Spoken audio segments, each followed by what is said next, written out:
Yo, what's up guys, it's your boy Kid Dre, and today I'm sharing you some big games, someone who I've learned a lot from doing this music videos and using video cameras.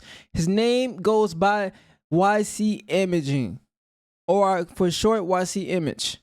Now, this guy right here, I've been following for a while. He makes great videos.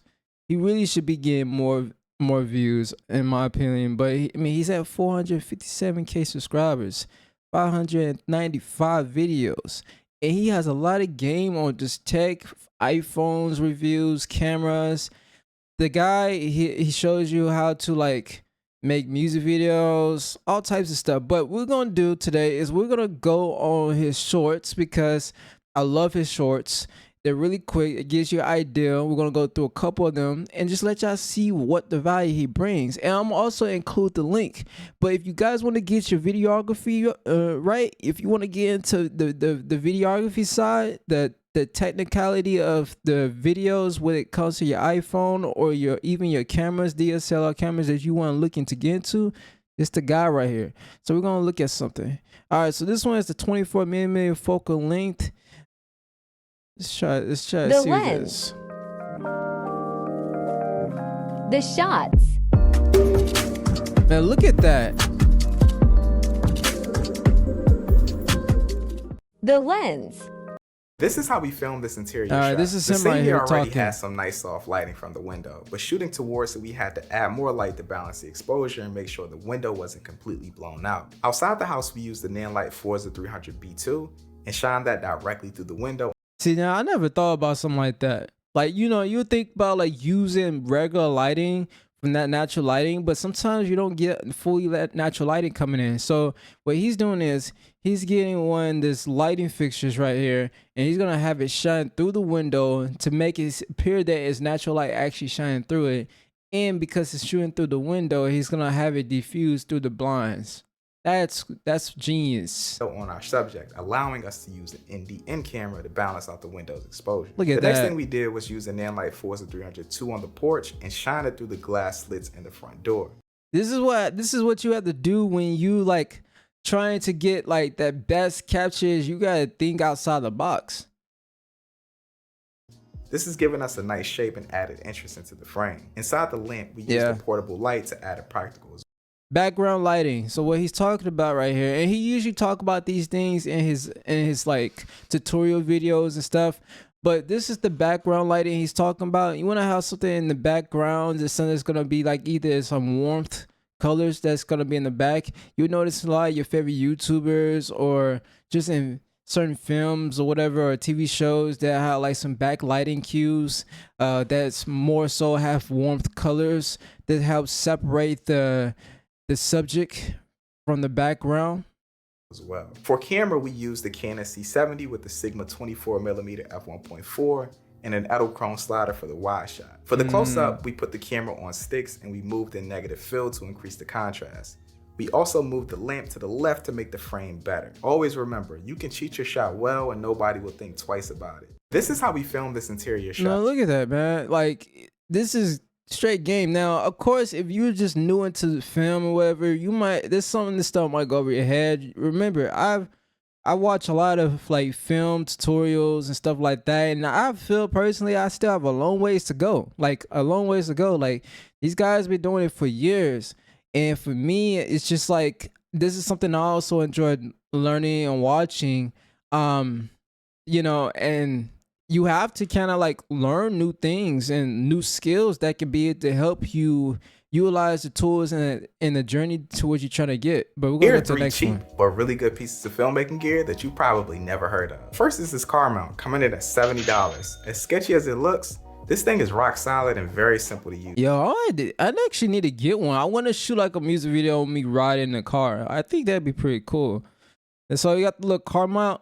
I would just be scared that my camera, like on the car, outside the car driving while you're driving, like I'd be scared, like maybe if I didn't mount it right or something. You can get cool driving shots with this mount.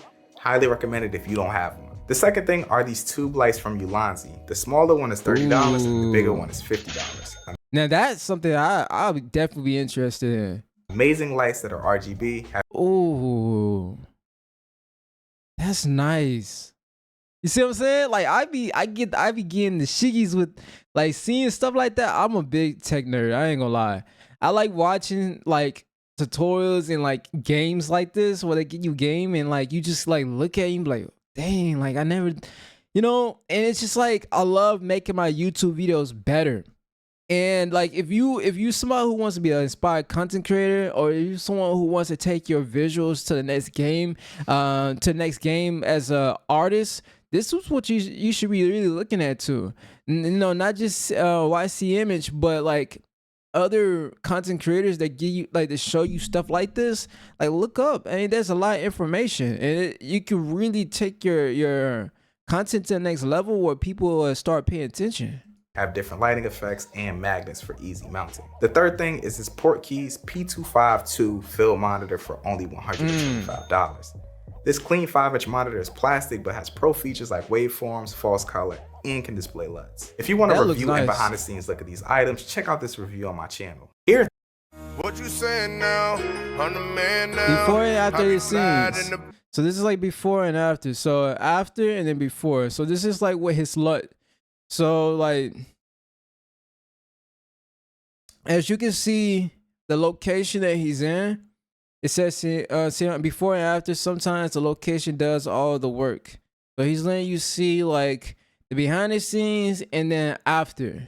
Bird when I lay down, bands on bands now, I got hella fans now. Chopper hit on me, call that a man down. I keep them racks on me, but I don't rap for free. They say that I'm Hollywood, it don't bother me. Bitch, please don't follow me. I don't do no following. Only what you saying now? Now, all right. So as you can see right here at the bottom, it shows you like all the things that he's doing.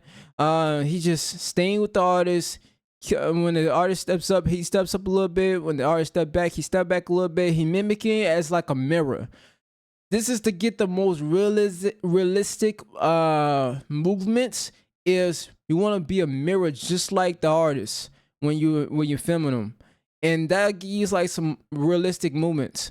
And then as you can see, the after effect, he got his own LUTs. He's not selling it in this video, but he definitely have LUTs that can help out. I even thought about buying some LUTs for him. It'll take your content to the next level with as far as the visual. This is a black Pro Mist filter, and this might be the most used lens filter for budget filmmakers. But why? Traditional film had a few different characteristics to it that just cannot be replicated with modern camera sensors. Halation is one of those characteristics. Halation is when light spreads beyond its proper boundaries. It's basically that nice bloom you get when something is almost blown out in the shot. Diffusion filtration has been used in filmmaking for a long time, but the black Pro Mist filter is such a huge impact on the budget filmmaking community because of its price and overall popularity. It comes in plenty of different strengths, but I think anything beyond a fourth is a bit too stylistic for me. So the black Pro Mist is what it's called, filter. And this is basically getting you that very soft touch to the lighting effect towards your camera. So if you see like a lot of like documentary YouTubers, even some music videos where it has this very it's like soft touch lighting, almost where it kind of give it a like dreamy aspect almost to it, not too much, depending on how thick it is of the lens filter that you have. This will give that type of effect. It just makes it really unique and it stands out compared to just having a regular lens on your camera. You throw this upon the regular lens that you have, and then you'll get something really nice. What's your favorite diffusion filter? This is a black Pro. Yeah, so it's a light diffusion. It diffuse the light to make it makes it softer. Basically, that's what it does. The lens. This is a black. Find one more. The lens. Here are 3 ways you can make your shots better without spending thousands in new gear. Number 1 is use shadows if you don't have lights. In filmmaking, you often hear people say, make your subject the brightest part of your image if you want it to stand out. But this also works for making it the darkest part of the image as well. Try utilizing silhouettes and filming on the darkest side of your subject to get nice dynamic shots. The second thing is, a tripod is better than nausea. You can still shoot some compelling footage using a tripod. I've seen tons of shots just get wrecked because they're too shaky. There's a method to getting good handheld footage, but if you haven't got that down pat yet, don't be afraid to just use a tripod. And the third thing is, composition is free. Find creative ways to express yourself through the composition of your shot, utilizing things like symmetry, rule of thirds, layers, and motion of the things in the shot are free ways to make your shots that much better. Here are 3 ways you can. Now these are all film and cinematic terms. I don't know why that was hard for me to say, but cinematic terms of like videography. So some of these things might go over your head, and some of these things you are kind of probably guess and know what he's talking about or even understand. But trust me, as you watch these videos and watch other videography videos, you'll start learning more and more, and you'll start getting good. A lot of people think that you have to have the most expensive gear. No, you don't. And as well as if you're looking for some gear, yo, go to the pawn shop. I'm telling you, you'll save so much money, and you probably can get a bargain deal and convince to maybe getting it for less, right? This is how I got my first camera gear of a DSLR, my own, very own. I had got a Sony before, and it wasn't a DSLR, it was something else. But I had got my first DSLR, which is a Nikon, and I got it from, it was a D5600, and there was some few other old Nikons that I got, and it was at a pawn shop. And that's how I started. And now I have a Canon Rebel TAI. So you really could do some really cool things. I suggest if you really want to take your videography, your music to the next level, your content, really suggest like looking into working on this stuff, because this is mostly production. This is mostly understanding this. As you can see right now, I'm not using my Canon. Right now, I'm using a webcam. Why? Because I just want to, right? I like to utilize everything I have. And that's another video that I will be making for next time. But I will have this guy link inside the channel. I mean, in the description as well, so you can go follow and watch some of his videos. He has really great videos.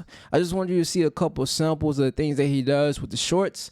If you guys enjoy this, hit the thumbs up, hit the subscribe button. This is your boy Kid Dre. I'm out.